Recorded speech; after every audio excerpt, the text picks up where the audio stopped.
माताजी के प्रसाद के रूप में परोसे गए स्वादिष्ट भोजन के बाद मैं कई तेलुगु भाषी सुषुम्ना क्रिया योगियों से मिला। ये देखकर आश्चर्य हुआ कि देश भर से गुरु पूर्णिमा के लिए काशी पहुंचे इतने सुषुम्ना क्रिया योगियों में से लगभग 600 पूर्व और पश्चिम गोदावरी जिलों से थे। मैंने उनसे पूछा, गुरु पूर्णिमा की क्या विशेषता या क्या खास है कि आप सभी इस उत्सव के प्रति इतने आकर्षित हैं?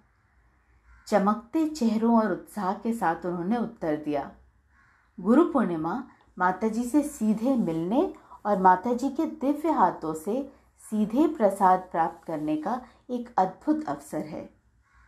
ये भी दिव्य यज्ञ में भाग लेने का एक अनूठा अवसर है जो सार्वभौमिक शांति के लिए आयोजित किया जाता है।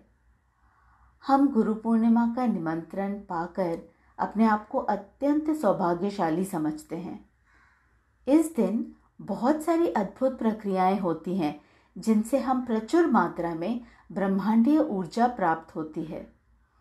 इस आयोजन से पहले के 49 दिनों के दौरान माताजी हमें विशरण यानी डिटॉक्स कार्यक्रम के माध्यम से तैयार करती हैं और विशेष ध्यान प्रक्रियाएं हमारी सभी 72,000 नाड़ियों को शुद्ध करती हैं और हमें अधिकतम ऊर्जा प्राप्त करने के लिए सक्षम बनाती हैं। कमल की भांति खिले हुए मुखों से तथा चमकती आंखों से सब अपने अपने शब्दों में समझा रहे थे। इतने सारे सुषुम्ना क्रिया योगियों को एक ही स्थान पर एकत्रित होते देखना मेरे लिए बहुत ही रोचक और आश्चर्यजनक था। इतना ही नहीं, गुरु पूर्णिमा हर साल अलग अलग धार्मिक या आध्यात्मिक केंद्र पर परम गुरुओं के संदेश के अनुसार मनाई जाती है। इन घटनाओं में से प्रत्येक अपने तरीके से अद्वितीय और विशेष हैं।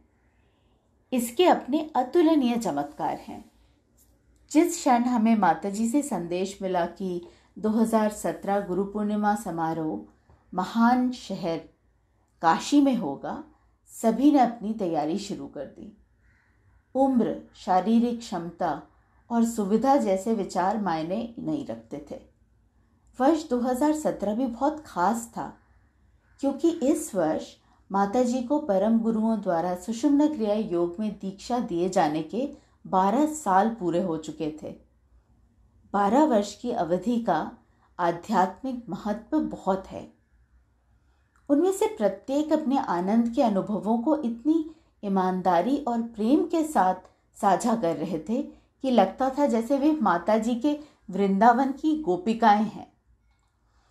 इन सरल दिखने वाले क्रिया योगियों के साथ रहकर मैंने जो आनंद अनुभव किया, जब उन्होंने अपने अद्भुत अनुभवों के रहस्यों को और अपने आध्यात्मिक ज्ञान को बांटा, तो वो अनुभव अविस्मरणीय था।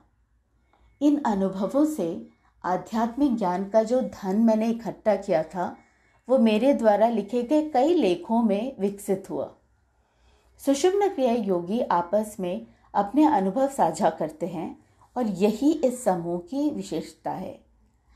जैसा कि वे इसे बहुत ही खूबसूरती से कहते हैं, हम जो भी कर्म करते हैं हम उसके प्रभावों का अनुभव करते हैं। इसलिए हमें अपने दर्दनाक अनुभवों के लिए किसी को दोष नहीं देना चाहिए।